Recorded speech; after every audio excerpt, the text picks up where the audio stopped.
Good morning. It's Thursday morning, the 31st of January, 2013. Here's all the news it's worth talking about in Panama today. Okay, first of all, the bus strike that wasn't. As predicted yesterday, this small group of like 150 bus drivers or so, they managed to close down the entrance to two of the parking areas where the buses are parked at night, and they kept it closed for 3 hours. They did it at starting at midnight, and then by about 3 o'clock in the morning, the police showed up, fired tear gas, cleared them out, arrested the guys who just wouldn't run away. They wanted to stick around and fight or whatever. And then the bus drivers threw rocks and whatever, steel or whatever, and broke the windows out of about 35 buses. So, as predicted, no strike. The buses are running just fine. They managed to make their little political statement that we're going to, go on a strike or whatever. The strike is illegal.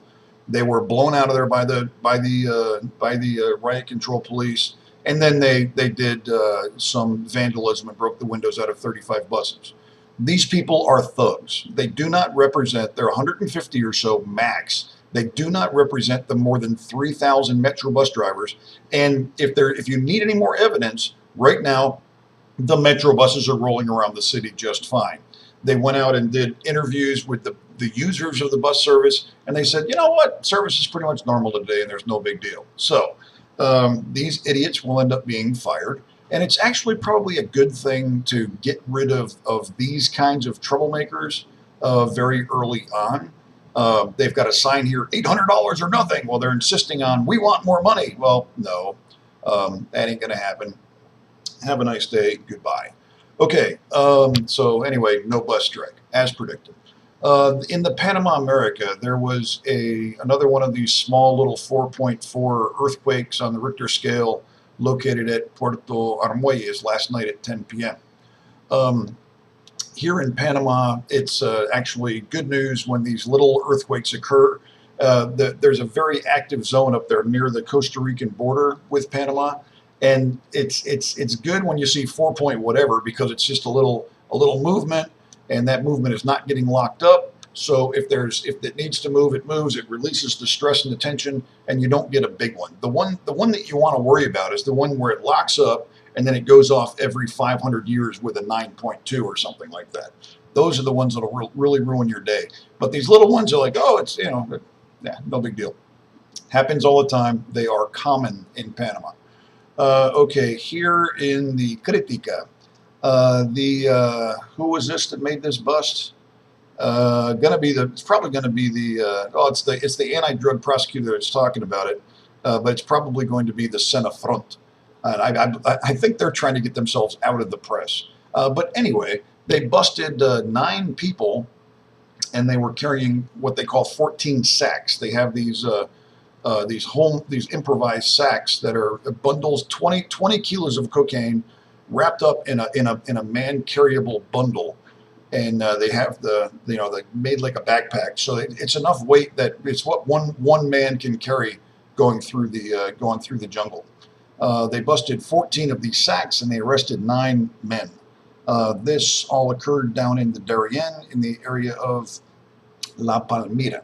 So, this is a common way for traffickers to move drugs through the jungle, just using mules, men as mules. Okay, here we are in Telemetro. The IDAN, which is the water service, is making an announcement that they're going to start cutting off water service again. They're trying to recover the money that is owed them. Here in Panama, for some stupid reason, it kind of became acceptable to not pay your water bill. I don't know why, but they're owed like $120 million in back bills that they've billed clients, and the clients are like, not paying it. Now, last year in 2012, the IDAN was able to collect $121.9 million, which was a record for the IDAN. That's the most money in 1 year that the IDAN has ever brought in. This year, they've set a goal of $132 million, so they want to improve on their own record in 2013. And the way they do it is they cut off your water service. You don't pay your bill, no water for you. there's also 100,000 people that are pulling water out of the system with illegal connections. And so they're looking for all those kinds of things. They're going to shut it down. They're going to try to collect more money. Okay, here on Channel 2 TVN, there is a clinic called the Hugo Esparafora Clinic in the province of Cologne. For some reason, this morning, the patients were evacuated because there was gas. It doesn't say what kind of gas. Is it an explosive gas or something? But anyway, the people in the clinic detected this gas, so they got all the patients out of there. They evacuated the building, and then now the emergency responders are showing up to try to figure out just what the heck is going on and if there's any danger or does anything need to occur there. All right, here's some good news. They arrested 7 people, 6 adults and 1 minor, in the area of Perací, Los Santos, because they were in the process of cutting down illegal cocobolo trees, wood, lumber.